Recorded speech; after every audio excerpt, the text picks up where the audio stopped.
Okay, so welcome, and today we're going to do an example, and we're going to find the surface area for the surface of revolution for this situation. So again, I didn't write out the whole problem, so I'll tell you about it. But so we want to take this function, and we want to find the surface area for the surface of revolution formed by this function over this interval. Okay, so again, this is a smooth function, so we are good. And what we're going to do is we're going to integrate from here to here. So basically we're going to take the arc length and we're going to rotate the arc length all the way around. And so the formula we're going to use is this. So surface area equals from A to B 2 pi f of x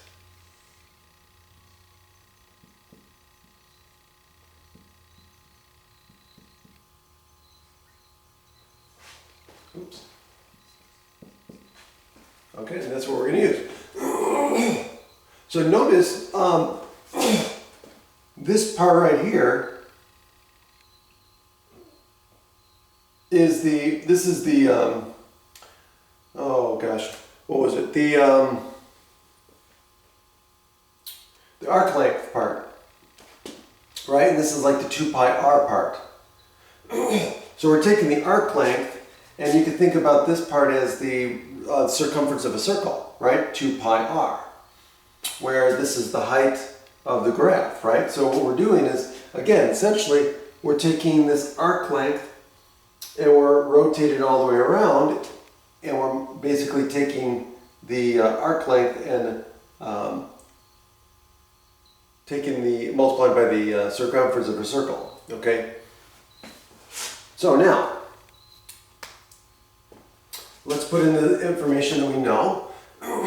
So our interval of integration is from 1 to 4. I'm going to pull the 2 pi out because it's a constant. And then f of x is the square root of x. Now, one thing we need to know is we need to know f prime of x. We need to know the derivative. And so the derivative of this function is what? So it's x to the 1/2 power. So the derivative of this thing is going to be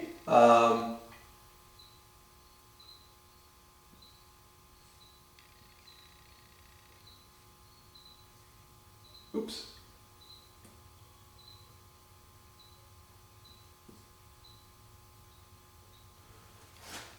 No, positive. Okay, so again, x to the 1/2, reduce, right, bring this down and reduce it by 1, which makes it in a negative, so we get the 1/2, and the negative exponent brings it down to the denominator. Okay, so now, excuse me, we get 1 plus 1 over 2 times the square root of x squared dx. Okay? And so now,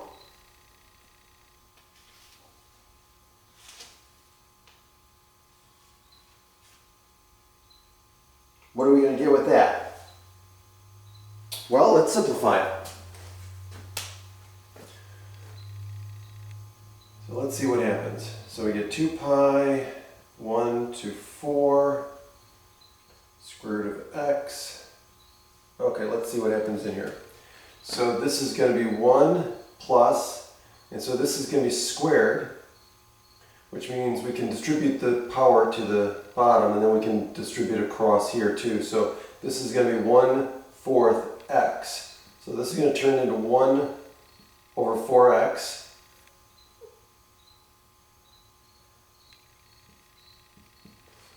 dx. Okay. And then what are we going to do with that? Okay, again, think about it. Okay, I don't want to go too fast, but then again, I don't want to go too slow either. Sake of time.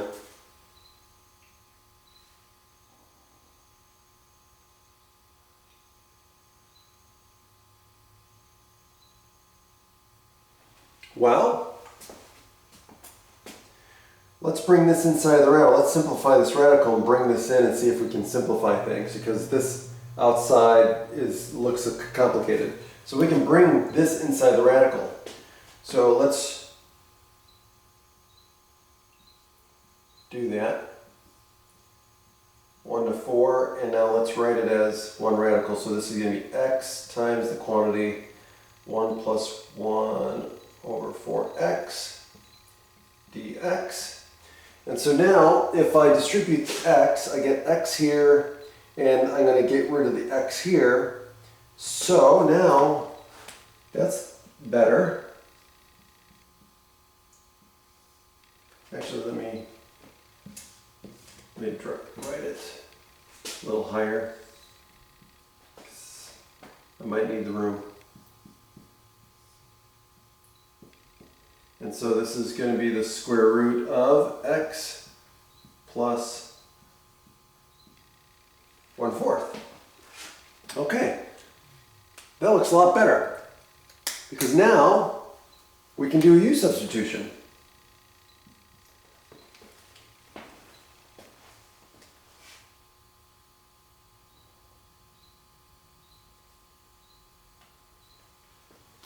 Let's do it. So we're going to make this u. Okay, so u is equal to 1 plus 1/4. du is going to equal dx.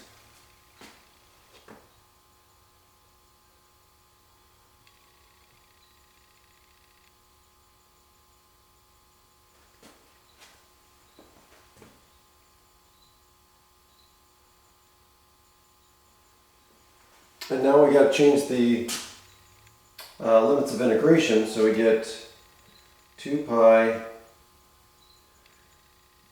oh, I'm sorry, we're changing those. So when x is 1, u is 5/4. When x is 4, you get 9/4.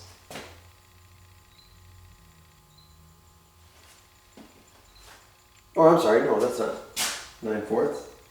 It's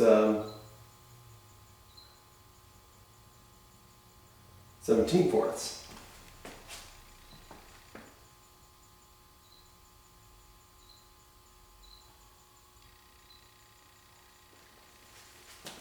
And so now we get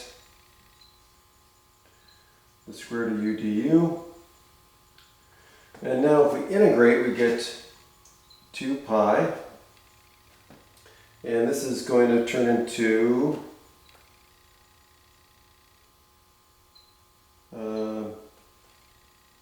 no, got it the other way. This is going to turn into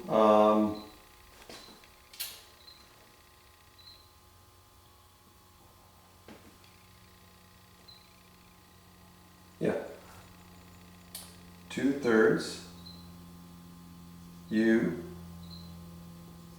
to the 3/2 from 5/4 to 17/4.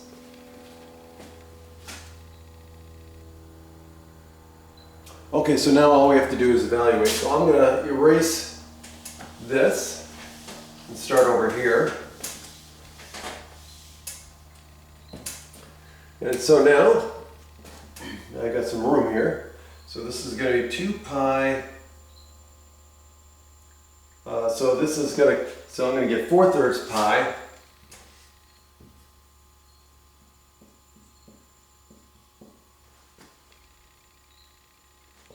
And it's going to be 17/4 . to the 3/2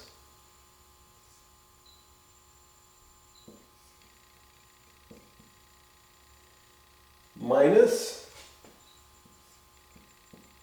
5/4 to the 3/2. Okay, now we're just going to simplify this.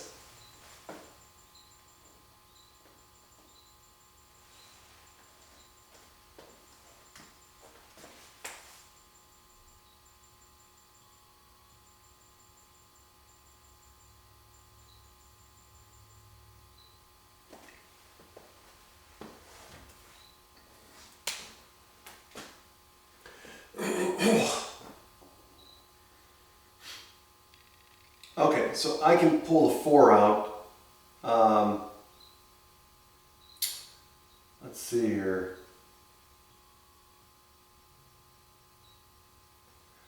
This is going to become 4/3 pi. And this is going to become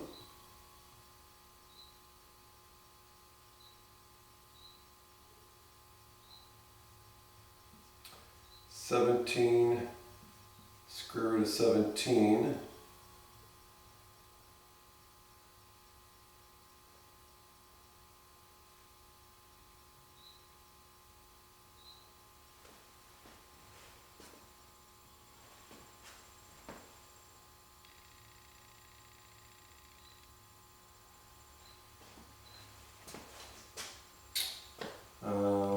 over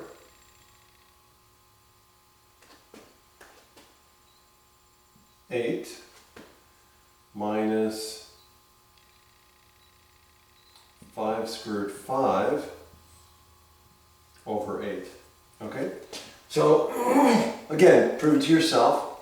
So 17 cubed, so I'm doing 17 cubed, but I'm taking the square root of that. So basically, it's 17 squared times 17. And then you take the square root of that. So you get the 17 out here, and then you get another square root of 17. So it's the same thing over here. Same thing here, you get 8. Okay? And so now I'm going to pull out the 8. And I'm going to get pi over 6 times 17 square root of 7 minus 5 square root of 5, and I'm done. So this would be the exact answer. If you stick it in your calculator, you get approximately, what do they get? 30.846. But this is the exact answer because in our class, if you're not, we're not using a calculator, so this would be your final answer. You would leave that, and that's the surface area for the area of rotation. Okay. Now let's give you one to work on.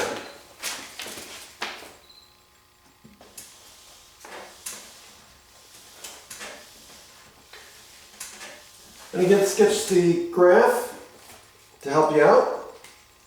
So you see what it's looking for, or what you should do.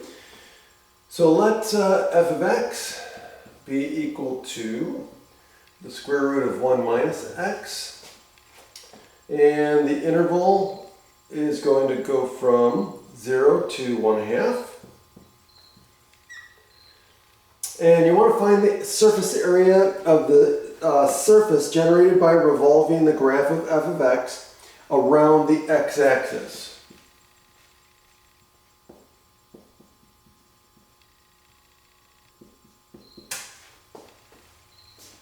And then you run around your answer to 3 decimal places. But again, get the exact answer, simplify it like I did, and that's really all you need to do.